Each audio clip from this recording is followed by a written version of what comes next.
Hi hello வணக்கம் மகளே, welcome to ஒஎல்சி Rajan. So இந்த வீடியோவில் நம்ம என்ன பார்க்க போகிறோம்னா கூலி படத்தோட ரோஸ்ட் அதுதான் இன்றைக்கி இந்த வீடியோவில் பார்க்க போகிறோம். அதாவது கூலி படம் நிறைய பேர் பார்த்துருப்பீங்க, பட் டீட்டெயிலிங் இந்தந்த மிஸ்டேக்கில் நீங்கள் கவனிச்சிருப்பீங்களான்றது வந்து தெரியல.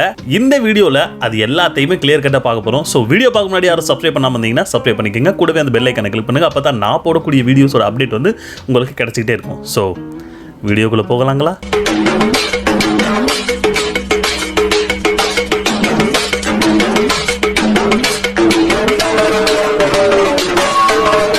ஸோ ஃபஸ்ட்டு படம் ஸ்டார்ட் ஆகும்போது பார்த்தீங்க அப்படின்னா ஒரு 4-5 பசங்க தேவா மேன்ஷனுக்கு உள்ளே வர்றதுக்காக ஃபோனில் அட்ரஸ் கேட்டுக்கிட்டு இருப்பாங்க. அப்படி கேட்டுக்கிட்டு இருக்கும்போது வெளி எல்லாருமே பூ தொங்க போட்டுக்கிட்டு இருக்காங்கன்னு சொல்லி மேன்ஷன் டேன்னு ஒன்று வந்திருக்கும். ஸோ அதுக்காக பூ கட்டி தொங்க விட்டுக்கிட்டு இருக்காங்கன்ற மாதிரி ஒரு பேச்சுவார்த்தை போகும். அந்த இடத்துல நல்லா கவனித்து பார்த்தீங்கன்னா அவங்க உள்ளே வர்றதுக்கு அந்த நிலக்கதவுன்னு சொல்லுவாங்கள்ல, அந்த கதவுல நல்லா கவனித்து பார்த்தீங்கன்னா அந்த தோரண மாதிரியான அந்த டிசைனே இருக்காது. ஆனால் அவங்க உள்ள வந்ததுக்கு அப்புறம் அது எப்படி அந்த தோரணமெல்லாம் வந்துச்சு தெரியலையே. அடுத்து இவங்க பெரிய ஒரு விஷயமா என்ன தெரியுமா சொல்லுவாங்க, அந்த நோட்டீஸ் போர்டு மாதிரி ஒன்று இருக்கும், அதில் உள்ள அந்த இருக்கிற எல்லா ரூல்ஸ் அண்ட் ரெகுலேஷனுக்கும் ஓகே அப்படின்னா நீங்கள் வந்து இந்த வீட்டில் தங்கலான்ற மாதிரி அந்த பசங்களுக்கு வந்து அவர் சொல்லுவார். அப்போது அந்த அறிவிப்பு பலகையில் நம்ம மாறன் வந்து ஏதோ மிலிட்ரியில் அந்த ரூல்ஸ் அண்ட் ரெகுலேஷன் இருக்கும்ல அதில் இருக்கிற மாதிரி காட்டிக்கிட்டு இருப்பாரு. இது நார்மலாக சாதாரண ஒரு ரூல்ஸ் அண்ட் ரெகுலேஷன் தானே, இது என்னன்னா இந்த அளவுக்கு காட்டிக்கிட்டு இருக்கீன்ற மாதிரி தான் இருக்கும். அந்த இதில் 5வது ரூலை நல்லா கவனிச்சு பார்த்தீங்கன்னா 2வது தளத்துக்கு போகிறதுக்கு யாருக்குமே அனுமதி இல்லைன்ற மாதிரி சொல்லியிருப்பாங்க. நான் கூட என்ன நினச்சேன்னா, சரி 2வது தளத்துக்கு யாரும் போக மாட்டாங்க, அதனால தான் இந்த அளவுக்கு ஒரு செக்யூரிட்டி, அதாவது ஃபஸ்ட்டே அறிவிப்பு பலகையில் போட்டிருக்காங்கன்ற மாதிரி நான் நினச்சிக்கிட்டு இருந்தேன்.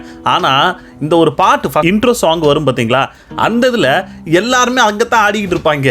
என்னடா இப்பதான்டா பலகையில போட்டிருந்தீங்க 2வது தளத்துக்கு யாருக்குமே அனுமதி இல்லைன்னு, ஆனா இவங்க என்னடா அங்கதான் போய் திமுத்துன்னு ஆடிக்கிட்டு இருக்கானுங்க.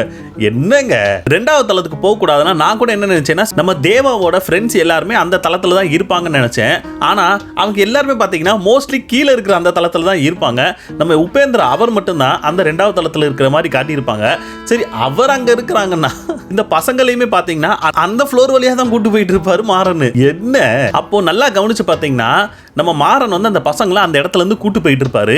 அவர் சொல்லிட்டே வருவார், இந்த மேன்ஷன் எந்த மாதிரி, ஸோ இந்த மாதிரி தான் நம்ம இருக்கணும்னு சொல்லி அந்த ஒவ்வொரு ரூல்ஸ் அண்ட் ரெகுலேஷனை சொல்லிக்கிட்டே வருவார். அப்போ பார்த்தீங்கன்னா நல்லா கவனிச்சிங்கன்னா அந்த ஃபயர் எக்ஸ்டிங்விஷருக்கும் சுவிட்ச் போர்டையும் தாண்டி இருப்பாங்க, ஆல்ரெடி தாண்டி இருப்பாங்க. அடுத்த ஷாட்லேயே பார்த்தீங்கன்னா மறுபடியும் அதை கிராஸ் பண்ணிட்டு இருப்பாங்க.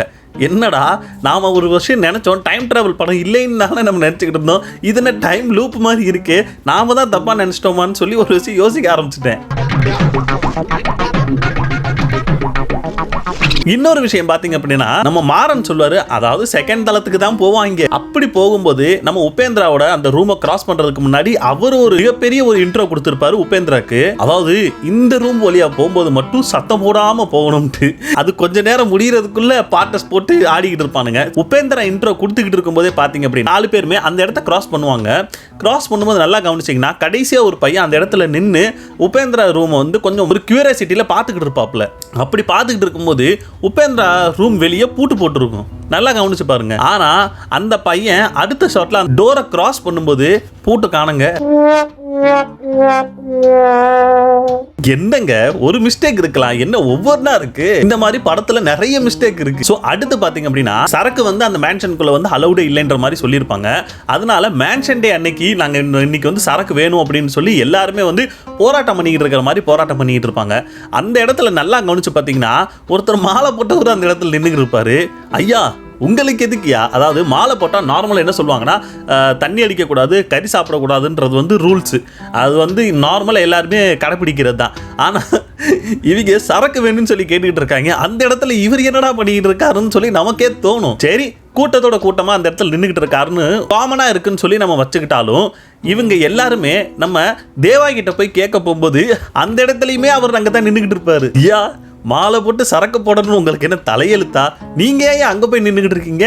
அந்த இடத்துல மாறன் ஒரு டயலாக் சொல்லியிருப்பாரு, யாராச்சும் அதை கவனிச்சிங்களா எனக்கு தெரியல.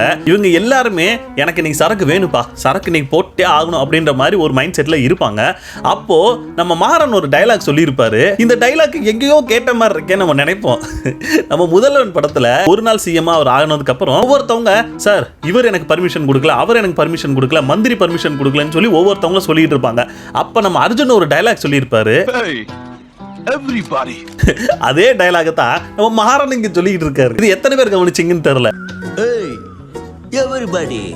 அடுத்து நம்ம தேவா வந்து இன்ட்ரோ எப்படி காட்டுவாங்கன்னா ஏதோ கறிக்கடையில கொத்துக்கறி போடுற மாதிரி தான் காட்டிக்கிட்டு இருப்பாங்க. எனக்கு ஒரு விஷயம் புரியவே இல்லை. அந்த இன்ட்ரோ காட்டும் போது பாத்தீங்க அப்படின்னா கொத்துக்கறி யாராச்சும் அதாவது மட்டன் கடையில போய் மட்டன் வாங்கும்போது எங்கேயாச்சும் கறி வெட்டும் போது ரத்தம் தெரிச்சு பார்த்துருக்கீங்களா? இந்த இடத்துல ரத்தம் தெரிக்க நம்மளால கொத்துக்கறி போட்டுக்கிட்டு இருப்பாரு. நார்மலா மட்டன் அதாவது ஆடு வெட்டும் போது பாத்தீங்கன்னா ஸ்டார்டிங்ல மட்டும்தான் அந்த ரத்தன்ற ஒரு கான்செப்டே வரும். ஸோ அதுக்கப்புறம் பாத்தீங்கன்னா ஃபுல் அண்ட் ஃபுல்லா கறியா தான் இருக்கும். ஆனா கொத்துக்கறி போடும்போது எப்படி இந்த அளவுக்கு ரத்தம் வந்துச்சுன்னு தான் எனக்கு தெரியல. ஐயா, நீங்க கொத்துக்கறி போடுறீங்களா இல்ல ரத்த கூட்டுக்கு ரெடி பண்ணிட்டு இருக்கீங்களானே தெரியல. அந்த அளவுக்கு கத்தியில அவ்வளவு ரத்தம் இருக்கும். ஆனா எனக்கு ஒரு டவுட், ரத்தம் எப்படி இந்த அளவுக்கு ஒரு மெல்லிசா இருக்குன்னு தெரியல. ஏதோ தண்ணியில வந்து கலரை கலந்து தெளிச்சு விட்டது மாதிரி இருக்கும். அதுலயுமே பாத்தீங்க அப்படின்னா மோஸ்ட்லி கொத்துக்கறி அப்படின்னா எலும்பில்லாத அந்த சதையை மட்டும்தான் கொத்துக்கறி போடுவாங்க. ஆனா நம்ம தேவா மட்டும் பாத்தீங்கன்னா எலும்போடு சேர்த்து கொத்துக்கறி போட்டுக்கிட்டு இருப்பாப்ல. அடுத்து பாத்தீங்க அப்படின்னா எல்லாருமே சரக்குக்கு வந்து பர்மிஷன் கேட்டுருவாங்க. நம்ம தேவா சொல்லுவாரு எல்லாருமே ஒரே பாத்திரத்துல ஊத்துங்க, எல்லாத்தையும் மிக்ஸ் பண்ணி செலிப்ரேட் பண்ணலாம் அப்படின்ற மாதிரி ஒரு விஷயம் சொல்லுவாரு. அதனால பாத்தீங்கன்னா எல்லாருமே அந்த பாத்திரத்துல அந்த சரக்கு எல்லாத்தையுமே கொட்ட ஆரம்பிப்பாங்க. ஆனா நல்லா கவனிச்சு பாத்தீங்கன்னா நம்ம தேவா வந்து அந்த பாத்திர பக்கத்துல வரும்போது ஆல்ரெடி ஒருத்தர் அங்க கைலி கட்டின ஒருத்தவர் அவர் கையில ஆல்ரெடி பாதி பாட்டில் சரக்கு இருக்கும். ஆனா அவர் கொட்டி இருக்க மாட்டாரு, அதுவே அங்கதான் கிடக்கும். ஆனா நம்ம தேவா வந்ததுக்கு அப்புறம் பாத்தீங்கன்னா அந்த பாட்டிலும் காணோம், அவர் கையில எடுத்து வச்சிருந்ததும் காணாம போயிருக்கும்.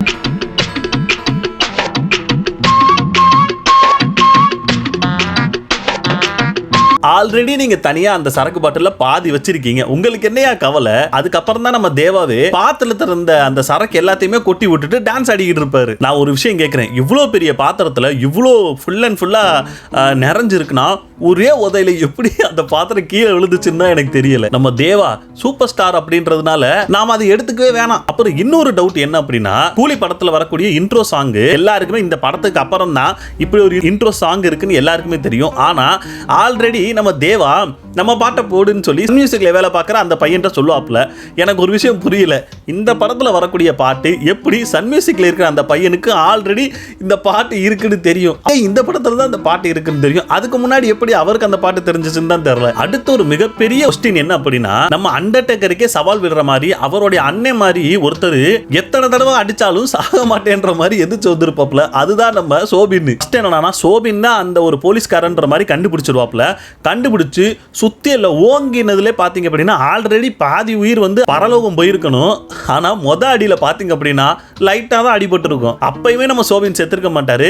சரி ஒரு அடி தானே, ஏன் அப்புறம் எப்ப சாவாருன்னு நீங்க கேட்கலாம். சரி அதுக்கப்புறம் பாத்தீங்கன்னா நம்ம நாகார்ஜுனா போட்டு பொலன்னு போட்டு பொலந்துருவாரு.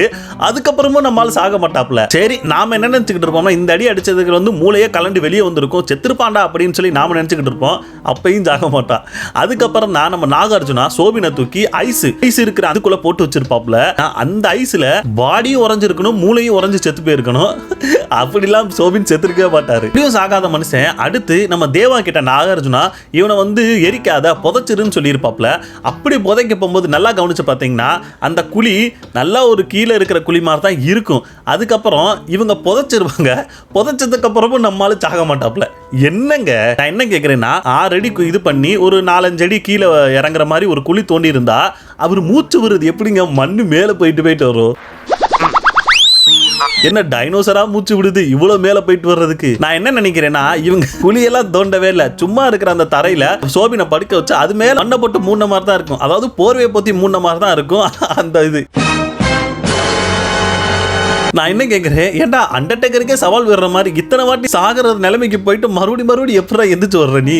இதுக்கப்புறம் தான் நம்ம தேவா சோபினோட கதையை கேட்டு ஸ்ருதிஹாசனை அனுப்பி விட்டு வீட்டில் கொண்டு போய் விட்டு ட்ரெயின்ல ஏற்றி அனுப்பி விடுவாப்ல. அந்த ட்ரெயின் கோச்சை நல்லா கவனிச்சு பார்த்தீங்கன்னா அது ஒரு ரிசர்வேஷன் கோச் மாதிரி தெரியும். எதுக்கு அப்படின்னா அங்க இருக்கிற அந்த சீட் நம்பர்லாம் எழுதி இருக்கும். அது மட்டும் இல்லாமல் ரிசர்வேஷன்ல கோச்சில் எந்த மாதிரியான சீட்ஸ் எல்லாம் இருக்கும் அந்த மாதிரி தான் இருக்கும். ஸோ இவர் ரிசர்வேஷன் கோச்சில் தான் ஏறி இருக்காருன்றது வந்து மோஸ்ட்லி எல்லாருக்குமே தெரியும். ஏன்னா மோஸ்ட்லி ஒரு ட்ரெயின் அப்படின்னா ஸ்டார்டிங்ல இன்ஜின், அதுக்கப்புறம் அன்ரிசர்வ் கம்பார்ட்மெண்ட், இடையில தான் ரிசர்வ் கோச் எல்லாமே இருக்கும். அதுக்கப்புறம் கடைசியா ஒரு அன்ரிசர்வ் இருக்கும், கடைசியா அந்த கார்டு இருக்கிற மாதிரி இருக்கும். ஸோ இதுதான் நார்மலா இருக்கிற ட்ரெயினோட ஸ்ட்ரக்சர். ஆனா இவர் ஏறி இருக்கிறது பாத்தீங்க அப்படின்னா ஒரு ரிசர்வேஷன் கோச். இதுல தான் எனக்கு என்ன டவுட் அப்படின்னா இவர் எப்படி அந்த ரிசர்வேஷன் கோச்சை தாண்டி அந்த அன்ரிசர்வ் கோச்சை தாண்டி எப்படி இன்ஜின்ல போய் ஏறி இருப்பாருதான் எனக்கு தெரியல. இதுல என்ன ஒரு காமெடி அப்படின்னா, இன்ஜின்ல ஏறிட்டீங்க அதெல்லாம் ஓகே, நம்ம வந்து டிரைவரை வந்து ஒரு பணைய கதையா வச்சு நம்ம ட்ரெயினை ஓட்டிட்டு போலான்னு கூட வச்சா கூட ஒரு நம்புற மாதிரி இருக்கும். ஆனா இவங்க டிரைவரை கொண்டு போட்டு ஸ்ருதிஹாசனை வந்து ட்ரெயின் ஓட்ட வச்சுக்கிட்டு இருப்பாரு சோபின்னு. என்னையா என்ன நம்புற மாதிரி இருக்கணும். நான் என்ன கேட்கிறேன்னா, இத்தனை பெட்டியை தாண்டி எப்படி என்ஜினுக்குள்ள போனாங்கன்னு எனக்கு தெரியல. என்ஜினுக்குள்ள அதுவும் ஸ்ருதிஹாசன் எப்படி கூட்டு போனாருன்னு தெரியல. நான் என்ன நினைக்கிறேன், இந்த அம்மா டாக்டர் படிக்கிறதோட சேர்த்து டிரைவர், அதாவது இன்ஜின் டிரைவருக்கும் படிச்சிருக்குமா என்னன்னு தெரியல. இது மட்டும் இல்ல, ஒரு ஆளு ஒரு ட்ரெயினை கடத்திக்கிட்டு போயிட்டு இருக்கான். இது எப்படி நேஷனல் செக்யூரிட்டி இஷ்யூ இல்லாம எப்படி ஆகாம அவர் பாட்டு இஷ்டத்துக்கு. நான் என்ன கேட்கிறேன்னா, ஒரு ட்ரெயின் போகுதுன்னா அதுக்கு கரெக்டான ரூட் தெரியணும், அதுக்கான அந்த சிக்னல் எல்லாமே கரெக்டாக தெரிஞ்சாதான் வண்டி ஓட்ட முடியும். இவங்க கிளம்பி 10 நிமிஷத்திலே ட்ரெயின் ஆக்சிடென்ட் ஆயிருக்கும். அதெல்லாம் இல்லை, இவங்க போற வேகத்தில் பார்த்தா 10 நிமிஷத்துல டெல்லியை பிடிச்சிருவாங்க போல இருக்கு. அந்த வேகத்தில் போயிட்டு இருக்காங்க. எப்படி இந்த டெக்னாலஜி தெரிஞ்சு இவங்க எல்லாம் போயிட்டு இருக்காங்கன்னு தெரியல. GTA சான் ஆண்ட்ரஸ் நம்ம கேள்விப்பட்டிருப்போம், அதுல வரக்கூடியதை விட இவங்க மோசமா போயிட்டு இருக்காங்க. GTA சான் ஆண்ட்ரஸ்ல அது ஒரு காரை திருடுவோம், பைக்கை திருடுவோம், ட்ரக்கை திருடுவோம். ஆனா இவங்க என்னன்னா ட்ரெயினை திருடிட்டு போயிட்டு இருக்காங்க. இந்த படம் முடிய போகும்போது கடைசியா நம்ம தேவ ஒரு விஷயம் சொல்லியிருப்பாரு, கூலிக்கு ஒரு பிரச்சனைனா நீ எங்க இருந்தாலும் உன்னை வந்து கொண்டுவேன்னு சொல்லுவாரு. ஆனா நம்ம நாகார்ஜுனா ஒவ்வொருத்தவனா பார்சல் பண்ணி இவர்கிட்ட தான் கொடுத்து அனுப்புவாரு பணம் எரிக்கிறதுக்கு. அப்பெல்லாம் தெரியல அவங்க கூலின்னு. அப்பெல்லாம் வச்சு நல்லா எரின்னு எரிச்சு விட்டு இப்போ வந்து கூலிக்கு ஒண்ணுனா சும்மா இருக்க மாட்டேன், கூலிக்கு சப்போர்ட் பண்ணுவேன்னு சொல்லி வசனம் பேசிக்கிட்டு இருக்காரு. என்ன தேவா? இந்த படத்துல சத்யராஜ் கேரக்டர் பாத்தீங்கன்னா ஏதோ மாசு தடுக்கிறேன், அதாவது புகை மாசை தடுக்கிறேன்னு சொல்லி ஒரு விஷயத்துக்காக தான் மொபைல் மின்மயானத்தை வந்து ரெடி பண்ணி வச்சிருப்பாப்ல. எனக்கு என்ன ஒரு விஷயம்னா, அது மூலயமா தான் காற்று மாசுபடிச்சுக்கிட்டு இருக்கா. இந்த வண்டியில போற புகை, இந்த பிளாஸ்டிக் எரிக்கிறது, இந்த மாதிரி தொழிற்சாலையில் வரக்கூடிய புகை, இதனாலலாம் எந்த ஒரு மாசம் ஏற்படல. இதனால தான் மாசு ஏற்படுது. எனக்கு என்ன ஒரு டவுட்னா, இவர் பண்ணக்கூடிய அந்த ஒரு மொபைல் கிரிமினேட்டர் அது ஆல்ரெடி மன்மதன் படத்தில் நம்ம சிம்பு தயாரிச்சது மாதிரி தான் இருக்கு. ஆல்ரெடி அவர் கண்டுபிடிச்சிட்டாருங்க, நீங்க என்னங்க புதுசா கண்டுபிடிக்கிறேன்னு சொல்லிட்டு இருக்கீங்கன்ற மாதிரி தான் இருக்கும். ஃபர்ஸ்ட் இவர் என்ன சொல்லியிருப்பாருன்னா, இது வந்து பணத்தை எரிக்கிற மிஷின்ற மாதிரி தான் சொல்லியிருப்பாரு. ஆனா நம்ம நாகார்ஜுனா வந்ததுக்கு அப்புறம் இது வந்து ஏதாவது மிருக செத்துட்டா அந்த மாதிரி ஏதாவது ஒரு ஆணுச்சுன்னா அதை எரிக்கிறதுக்காக தான் நான் வச்சிருக்கேன்ற மாதிரி உல்டாவா சொல்லிக்கிட்டு இருப்பாரு. யா என்னையா என்னத்த சொல்றீங்க நீங்க? ஃபர்ஸ்ட் நம்ம தேவா, அதாவது நம்ம சத்யராஜை யார் கொன்னாங்களோ அவங்கள பழி வாங்குறதுக்கு வரேன்னு சொல்லிவிட்டு இவரும் பொணை எரிக்க ஆரம்பிச்சிட்டாரு. என்னையா ரசிக்க ஆரம்பிச்சிட்டீங்க?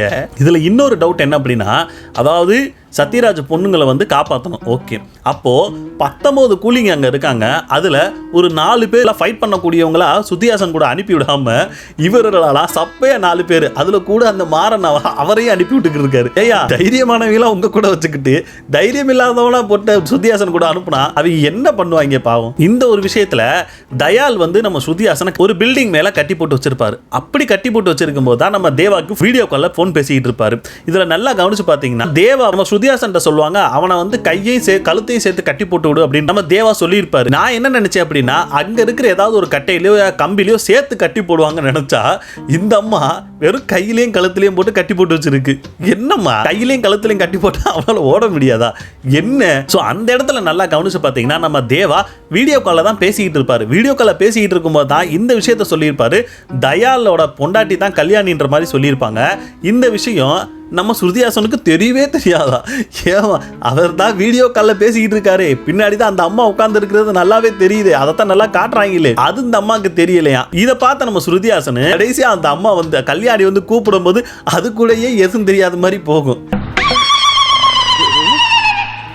ஷார்ட் டர்ம் மெமரி லாஸ் கேள்விப்பட்டிருக்கேன், இதனால லாங் டர்ம் மெமரி லாஸா இருக்கு. நம்ம ஸ்ருதிஹாசன் தயால வந்து கட்டி போட்டுட்டு அந்த இடத்துல இருந்து கிளம்பி போவாங்க. கிளம்பி போகும்போது எப்படி அவன் தப்பிச்சு வருவான்றது தெரியாதான். அதாவது இந்த அம்மா வந்து ஏதாவது கம்பிலையோ இல்லையா இதுலையாவது கட்டி போட்டு வச்சிருந்தா நம்ம யோசிக்கலாம், ஓகே அவன் திரும்பி வர்றதுக்கு சான்ஸ் இல்லைன்னு சொல்லி நினைக்கலாம். ஆனா இந்த அம்மா தான் காலையும் கட்டல, கையை எதுவும் கம்பியும் சேர்த்து கட்டல. கட்டாம இந்த அம்மா போயிட்டு அங்க இருக்கிற ரோட்டு கடையில ஹாயா உட்காந்து சாப்பிட்டுக்கிட்டு இருக்காங்க. சாப்பிட்றதான் சாப்பிட்றீங்க, ஹோட்டலுக்குள்ள போய் சாப்பிட வேண்டியதானே. அதாவது காரை நிப்பாட்டி விட்டு கார் கதவை திறந்து விட்டு அவன் வந்து கரெக்டா பார்த்தோன்னு தெரியுற மாதிரி அந்த அம்மா உட்காந்து சாப்பிட்டுக்கிட்டு இருக்கு. எப்ப பார்த்தாலும் சோறு சோறு சோறு. இப்போ ஸ்ருதிஹாசன் வந்து நம்ம தயால கட்டி போட்ட இடத்துல அங்கிருந்து இறங்கி வரும்போது சம்பந்தமே இல்லாம 2 காலேஜ் பசங்க அந்த இடத்துல என்னடா பண்ணிக்கிட்டு இருக்கீங்க, அதாவது தயால் அந்த இடத்துல இருந்து இறங்கி வருவான், இறங்கி வந்தா அவனுக்கு வண்டியை கொடுக்கணும்னு சொல்லி தான் டைரக்டர் சொல்லி வச்சிருக்காரு. நாங்க யார் என்னெல்லாம் நீங்களே கேட்காதீங்கன்ற மாதிரி 2 காலேஜ் பசங்க அங்க நின்று பேசிக்கிட்டு இருப்பாங்க. இதை பார்த்து நம்ம தயால அவங்கள்ட்ட இருந்து வண்டியை பிடிக்கிட்டு போவாரு. யோ கட்டடம் கட்டிக்கிட்டு இருக்காங்க, இந்த இடத்துல உங்களுக்கு என்னையா வேலைன்ற, ஆடா அதெல்லாம் போங்க, அதெல்லாம் எங்களுக்கு டைரக்டர் சொல்லலன்ற மாதிரி அவங்க நின்றுகிட்டு இருப்பாங்க. அவங்கள்ட்ட தான் நம்ம தயாலு வண்டியை பிடிக்கிட்டு போவாப்ல. அதாவது ஃபர்ஸ்ட் ஒருத்தவனையாவது பின்னாடி திரும்பி இருப்பான், அடிச்சிருப்பாரு. ஆனா ரெண்டாவதா நிக்கிறவன் அவன் அடிக்க வர்றானா தடுக்க கூட எதுவும் பண்ண மாட்டான், பொம்மே நிக்க வச்சிரு மாதிரி நின்றுகிட்டு இருப்பான். ஸ்ருதிஹாசனை பிடிக்க போறேன்னு சொல்லி நம்ம தயாலு வண்டி எடுத்து கிளம்பிக்கிட்டு ரோட்டு கடையில சாப்பிட்டு இருக்கும்போது கவனிச்சிருவாங்க. இதை துரத்திட்டு போன நம்ம தயாலு அவங்களை பிடிக்கிறதுக்காக என்னென்னமோ பண்ணி வண்டியை நிப்பாட்டிடுவாப்ல. இந்த இடத்துல அங்க 4 பேர் இருப்பானுங்க. யாருமே தயால அடிக்கிறதுக்கு கை ஓங்கவே மாட்டானுங்க. தயால பிடிக்கிற அந்த நினைப்பிலே தான் இருப்பானுங்களே தவிர அடிக்கிறதுக்கு யாருமே கை ஓங்க மாட்டாங்க. ஆனா கையிலையும் கழுத்து போட்ட தயாலு மட்டும்தான் 4 பேரையும் சுத்தி சுத்தி அடிச்சுக்கிட்டு இருப்பாப்ல. எப்படியோ அடிச்சு போட்டு நம்ம மாறனும் ஸ்ருதிஹாசனும் பாத்தீங்கன்னா ஏதோ ஒரு ட்ரெயின்ல ஏதோ ஒரு கம்பார்ட்மெண்ட்லயும் போய் ஏறிடுவாங்க. அவங்க எந்த ட்ரெயின்ல ஏறினாங்கன்னு நமக்கு தெரியாது, எந்த கம்பார்ட்மெண்ட்ல ஏறினாங்கன்னு தெரியாது. ஆனா தயால் மட்டும் கரெக்டா இவங்க எந்த ட்ரெயின் எந்த கம்பார்ட்மெண்ட் எந்த கேட்டு வழியா ஏறினாங்கன்ற முதற்கொண்டு தெரிஞ்சு வச்சுக்கிட்டு அந்த கேட்ல தான் வந்து ஏறுவாப்ல. ஓட்ட இருக்கலாம், ஆனா இப்படி பாதாள கிணறு இருக்கக்கூடாது. இதுல என்ன ஒரு ட்விஸ்ட் அப்படின்னா, இவங்க எந்த ட்ரெயின்ல ஏறுறாங்கன்னு நமக்கும் தெரியாது, அவங்களுக்கும் தெரியாது, தயாலுக்குமே தெரியாது. ஆனா இவங்க எந்த ட்ரெயின்ல எந்த கம்பார்ட்மெண்ட்ல எந்த கோச்சில் ஏறுவாங்கன்னு கொண்டு எங்கேயோ இருக்கிற கல்யாணிக்கு தெரிஞ்சு அந்தமா வந்து முன்னாடியே உட்கார்ந்து இருக்கும். இதுல இன்னொரு விஷயம் என்ன அப்படின்னா, நியூட்டன்ஸோட எந்த லாவுமே யூஸ் பண்ணவே இல்லை. அதாவது ட்ரெயின்ல சண்டை நடந்துகிட்டு இருக்கும், நம்ம மாறனு தயால தள்ளி விட்டு ட்ரெயின்ல இருந்து 2 பேருமே குதிச்சு விழுவாங்க. அப்படி விழும்போது நார்மலா ஒரு ஸ்லோவா போயிட்டு இருக்கிற ட்ரெயின்ல இறங்கினாலே நிறைய அடி விழுந்துரும். ஆனா இவங்க என்னடானா ஏதோ மேசையில இருந்து ஜம்ப் பண்ணி கீழே விழுந்த மாதிரி ட்ரெயின்ல இருந்து விழுந்துகிட்டு இருப்பானுங்க. ட்ரெயின்லேருந்து விழுந்தீங்கன்னா ஒரு 10-15 கிலோமீட்டருக்கு நீங்கள் வந்து உருண்டுகிட்டே எல்லாம் போயிருப்பீங்க.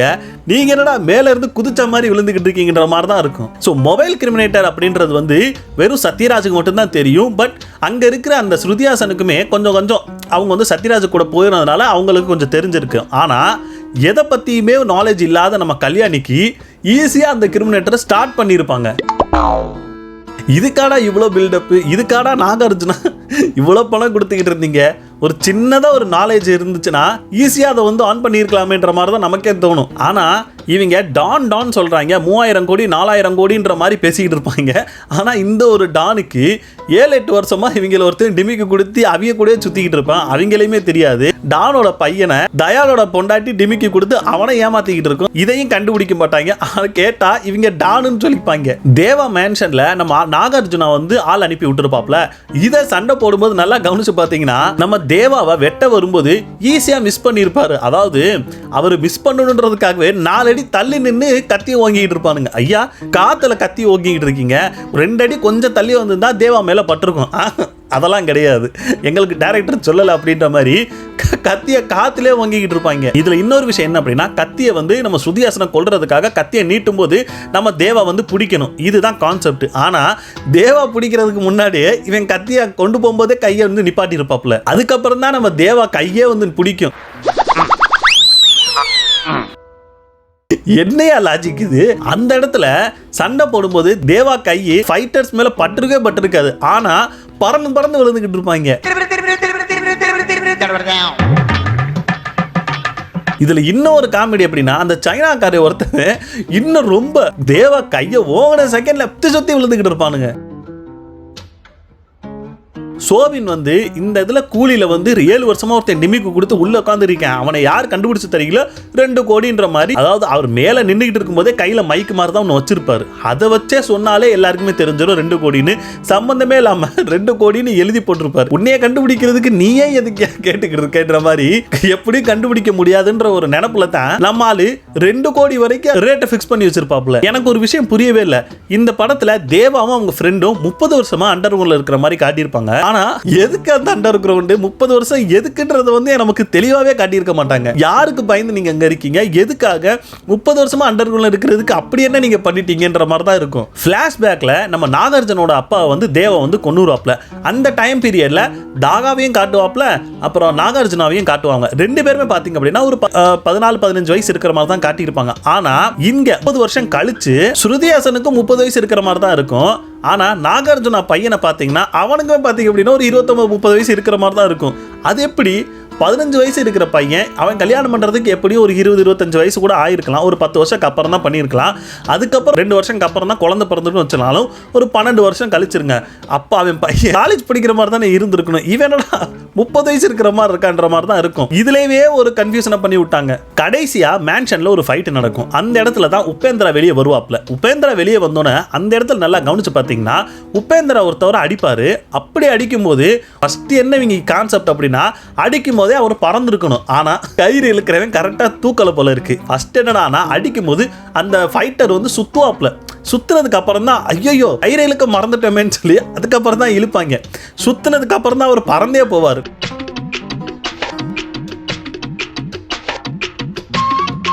அந்த சண்டையிலே நம்ம தேவாவை கோடாரியால கொத்திருப்பானுங்க. ஆனா கடைசியா கிளைமேக்ஸ்ல அதே ஷர்ட் தான் நம்ம தேவா போட்டிருப்பாப்ல தாகாவை பார்க்கும்போது.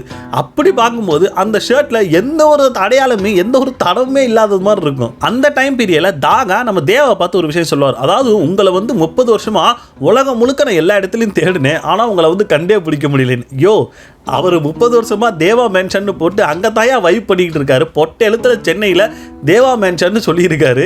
ஆனால் இவன் என்னடானா உலகம் முழுக்க தேடிக்கிட்டு இருந்தானா. அதாவது நாகார்ஜுனாவை கொண்டுட்டாங்கன்னு சொல்லி ஈஸியாக எல்லாரையும் தூக்கிட்டு வரது தெரிஞ்ச தாகாக்கு 30 வருஷமா இவர் தேடியும் கிடைக்கலையா தேவா.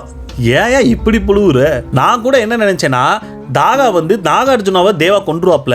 இதனால தாகா வந்து எப்படியும் போட்டு தள்ளிடுவாரு அப்படின்னு சொல்லி நான் நினைச்சுக்கிட்டு இருந்தேன். ஆனால் இந்த ஆளா தேவா கிட்ட இருந்து பீடியை வாங்கி குடிச்சுக்கிட்டு இருக்காரு. யோ உன்னைய பெரிய ரவுடி இல்லையா நினைச்சேன். ஒரே பீடியில வந்து கவுந்துட்ட மாதிரி பீடியை வாங்கி குடிச்சுக்கிட்டு இருக்காப்ல. அந்த கடைசி கிளைமேக்ஸ்ல நல்லா கவனிச்சு பார்த்தீங்கன்னா நம்ம தாகாவோட என்ட்ரி வந்து ஹெலிகாப்டர்ல வந்து இறங்குற மாதிரி அந்த மிஷின் கண்ணை வச்சு சுடுற மாதிரி என்ற மாதிரி தான் வச்சிருப்பாங்க. ஆனால் ஸ்டார்டிங்லே நம்ம தேவாவை வந்து கத்தி எடுத்து கொள்ற மாதிரி இருந்திருந்தா அங்க இருந்தவங்க எவனும் செத்துருக்க மாட்டால.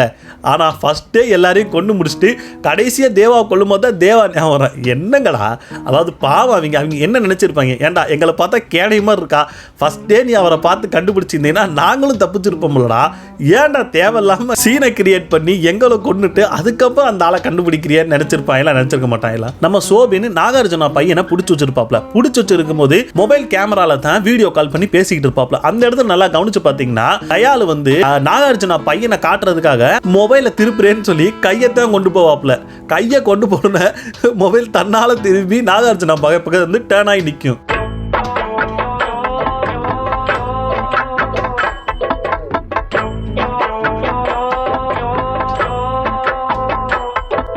அது மொபைல் இல்லைங்க, அது கேமரா. உங்களை வந்து கையை மட்டும் தான் கொண்டு போக சொல்லியிருப்பாங்க. கொண்டு போனோன்னு அவங்களே கேமரா திருப்பிட்டாங்க. அதே சீன்ல நல்லா கவனிச்சு பார்த்தீங்கன்னா நம்ம நாகார்ஜுன மகனை தயாள் கொல்லும் போது நார்மலா மொபைல் கேமரா வந்து சின்னதா ஏதாவது ஒரு தூசி பட்டாலே ஃபுல் அண்ட் ஃபுல்லா எல்லாமே மறைஞ்சிரும். ஏன்னா இவங்க ஃபேஸ் கேமரா, அதாவது முன்னாடி இருக்கிற ஃப்ரண்ட் கேமரால தான் வீடியோ எடுத்துக்கிட்டு இருக்காங்க. ஸோ அப்படி எடுத்துக்கிட்டு இருக்கும்போது ஒரு சொட்டு ரத்தம் பட்டாலே ஃபுல்லா மறைஞ்சிரும். ஆனா இவங்க என்னடானா கால் பாக்கெட்ல லைட்டா ஓட்டையை போட்டு பீச்சி அடிச்சோம்னா எந்த மாதிரி இருக்கும், ஸோ அந்த மாதிரி கோடு கோடா போயிட்டு இருக்கு. கேமரால கோடு கோடு போடுற அளவுக்காக நீ வந்து குத்திக்கிட்டு இருக்க.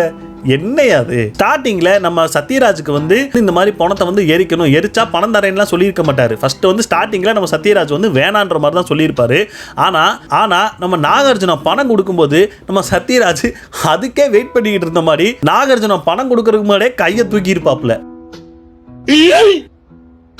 நம்ம ஃபிளாஷ்பேக்ல ரஜினி வந்து பவர் ஹவுஸ் அந்த சரக்கு அடிச்சுட்டு எல்லாரையும் போட்டு ரொம்ப சண்டை போட்டு கொலை பண்ற மாதிரி சீன் காட்டியிருப்பாங்க. அப்ப நம்ம சத்யராஜ் சொல்லுவாரு, நீ இது வந்து விட்டுறணும், நீ வந்து இதெல்லாம் பண்ணக்கூடாது, இதெல்லாம் ரொம்ப தப்பு அப்படின்ற மாதிரி சொல்லியிருப்பாங்க. நான் என்ன கேட்குறேன் அப்படின்னா, அப்படி சரி ஓகேப்பா, நான் வந்து சத்தியம் பண்ணி கொடுக்குறேன், நான் வந்து இனிமேல் இந்த வந்து தண்ணியவே தொடமாட்டேன்னு சொல்லி அந்த பாட்டில் எடுத்து கார்லேருந்து வெளியே போடுற மாதிரி ஒரு சீன் இருக்கும். காரில் வெளியே போடும்போது நல்லா கவனிச்சு பார்த்தீங்கன்னா அந்த பாட்டில் நேராக தான் இருக்கும். இங்கேருந்து நான் நேராக போகிறேன்னா அந்த பாட்டில் நேராக தான் கீழே விழுகும். நியூட்டன்ஸோட அந்த லா விதிப்படி எப்படி போடுறோமோ அப்படி தான் அது விழுந்திருக்கணும். ஆனால் இது வந்து கொஞ்சம் வித்தியாசமாக இருக்கும். நேராக போட்டது அடுத்த ஷாட்ல பார்த்தீங்கன்னா படுத்த மாதிரி கீழே விழுந்து உடையும்.